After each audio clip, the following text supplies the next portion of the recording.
Olá pessoal, dando sequência aos nossos vídeos sobre as principais cirurgias otorrinolaringológicas, hoje a gente vai falar sobre a septoplastia, que é a cirurgia para correção do desvio do septo nasal.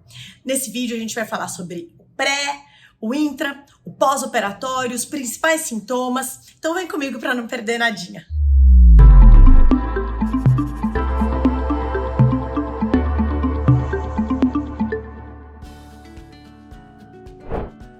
Eu sou a doutora Carla Falsetti, sou otorrinolaringologista e nesse vídeo a gente vai conversar sobre a cirurgia do desvio do septo nasal, uma das mais procuradas no consultório, a septoplastia. Então vou começar contando para vocês que, de acordo com a Academia Americana de Otorrinolaringologia, cerca de 80% da população mundial apresenta desvio do septo nasal. Mas doutora, a gente vai operar 8 em cada 10 pessoas? Claro que não. Por quê? Porque nem todo desvio do septo nasal é cirúrgico. Quando vai ser cirúrgico? Quando ele provocar sintomas que comprometam a qualidade de vida da pessoa. Então, assim, o próprio paciente entra e fala assim: doutora, eu não aguento mais, meu nariz vive entupido. Porque um certo grau de desvio do septo nasal, a maior parte das pessoas tem, como acabamos de dizer. Mas quando ele fizer um esporão muito acentuado para um dos lados, ou desvios em bloco, que a gente chama, ele é completamente desviado inteiro para um dos lados, ou ele faz um S, desvia para um lado, de um lado para o outro, do outro, faz um S dentro do nariz. E isso tem um impacto na qualidade de vida, né? A pessoa tá sempre com a voz mais anasalada, não consegue dormir direito, atrapalha, compromete a qualidade do sono. Imagina você dormir, que todo mundo aqui já dormiu uma noite com o nariz entupido. Imagina toda noite com o nariz entupido, horrível, a qualidade do sono fica muito comprometida, a pessoa tá sempre cansada. Às vezes tem uma indicação profissional também, então existem algumas profissões que o currículo exige que não tenha nenhum desvio no septo nasal. Polícia, por exemplo. Então eu tenho alguns pacientes que vêm para operar por uma exigência curricular, também é uma necessidade. E os principais sintomas de quem tem, esse desvio obstrutivo do septo com uma indicação cirúrgica são esse principal, obstrução, queixa de ronco, essa que eu falei, essa parte que eu falei, dor de cabeça, porque a obstrução nasal, ela também dá muita dor de cabeça, tem até um nome. Essa dor de cabeça chama cefaleia rinogênica, uma dor de cabeça de origem no nariz, por congestão nasal, por obstrução nasal. E pode ter também sangramento no nariz, porque esse desvio que faz um esporão, ele pode machucar a mucosa nasal e os sangramentos nasais serem mais frequentes.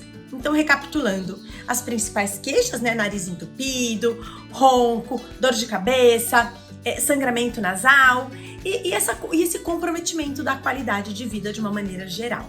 Mas agora vamos ao que interessa, Uma vez indicada a cirurgia, o paciente tem o desejo de operar, tem impacto na qualidade de vida e eu, como médica, acho que tem indicação também, a gente pede os exames pré-operatórios para avaliar se aquele paciente tem uma condição cirúrgica boa, que minimize os riscos.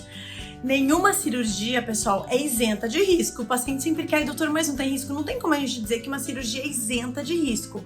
Mas a gente faz tudo o que precisa para minimizar esse risco cirúrgico. Então, de acordo com a necessidade de cada paciente, se tem alguma doença de base, alguma patologia prévia, se usa medicação, enfim, a gente faz essa avaliação clínica pré-cirúrgica, faz os exames pré-operatórios e aí marca a cirurgia. A cirurgia, geralmente, ela é com anestesia geral em ambiente hospitalar.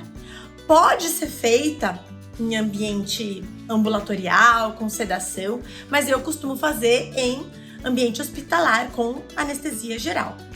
Ela é toda por dentro do nariz, não tem corte externo. Uma coisa importante, não muda o formato do nariz, tá bom, pessoal? A cirurgia que muda o formato do nariz é a rinoplastia. Eu até tenho algum vídeo, outros artigos falando sobre essa cirurgia aqui no YouTube, no Instagram também, em outras redes sociais minhas eu tenho artigos sobre a rinoplastia também. Mas a cirurgia especificamente que a gente está falando aqui hoje, a septoplastia, ela não muda o formato do nariz. Fica muito pouco, não fica roxo, muito pouco inchado, fica um pouco dolorida essa região. Tá bom?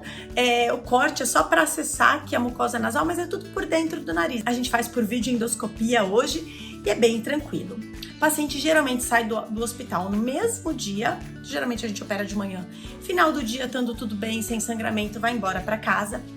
Outra coisa que os pacientes sempre perguntam, doutora, e o tampão nasal? Fica de tampão nasal? Não! Antigamente, esses vídeos que vocês olham assim, procuram, tem aquele tampão nasal, uma coisa horrorosa, né? Que o paciente ficava sem respirar 48 horas, absolutamente obstruído. A gente não usa mais, a não ser em casos muito raros. Faz muitos anos que eu não coloco um tampão nasal, em sangramentos, assim, em hemorragias mesmo, em sangramentos de difícil controle, mas isso é muito raro. Aí vai usar o tampão nasal, mas no dia a dia não usa tampão nasal. O que pode ficar no nariz é um moldezinho que chama splint nasal, geralmente ele é de silicone, que a gente coloca, né, entre o septo nasal para dar fixação, estruturar o septo, evitar a formação de hematoma. A gente tira no consultório esse splint, geralmente com uns 7 dias de cirurgia. O paciente vai para casa assim, no mesmo dia. Nos primeiros 7 a 10 dias a gente pede para ficar em repouso, evitar tudo que produza calor. A nossa principal preocupação nessa cirurgia é o sangramento. Então, tudo que produz calor, né, faz vasodilatação e predispõe a sangrar. Então, a gente pede para ficar mais tranquilinho nessa primeira semana, o banho mais morno para frio, a dieta é mais pastosa, também mais morna para fria. Você pode comer o que você quiser, mas numa consistência um pouco mais amolecida, nada muito duro, que essa região vai estar um pouco mais sensível, né? Então, para não ficar tendo que fazer esse movimento que pode ficar um pouco mais dolorido, então dieta mais pastosa, morna para fria, banho morno para frio, repouso relativo 1 semana. Nessa primeira semana também forma bastante crosta no nariz e isso pode ser incômodo, então a gente pede para lavar muito o nariz com soro fisiológico nessa primeira semana também, sem muita pressão, sem muita força, mas bastante volume. A partir de 1 semana, a gente tira o splint, né, e começa a poder voltar para as atividades do dia a dia, uma caminhadinha muito leve, um exercício físico muito leve, as atividades, né, profissionais leves, que são mais tranquilas de serem retomadas. Com 15 dias a gente reavalia e se tiver tudo bem, pode ir para uma atividade física um pouquinho mais intensa, né? Começar um trotinho, mas ainda bem de leve, uma musculação sem muito peso, uma bike sem muita carga, mas pode ir retomando.